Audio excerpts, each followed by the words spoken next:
Hi! ఇక్కడ ఒక data set ఉంది.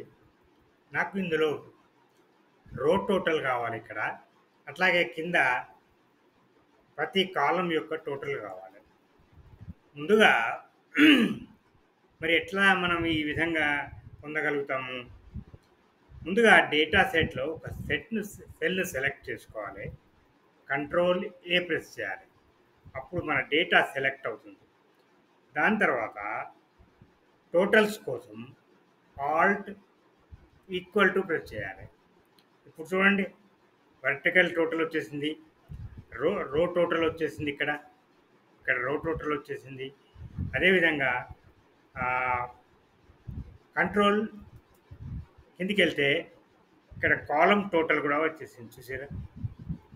అంటే ఒకే షార్ట్ కట్‌తోని మనము రో టోటల్‌ను, కాలమ్ టోటల్‌ను రెండిటిని సైమల్టేనియస్‌గా మనము పొందవచ్చు.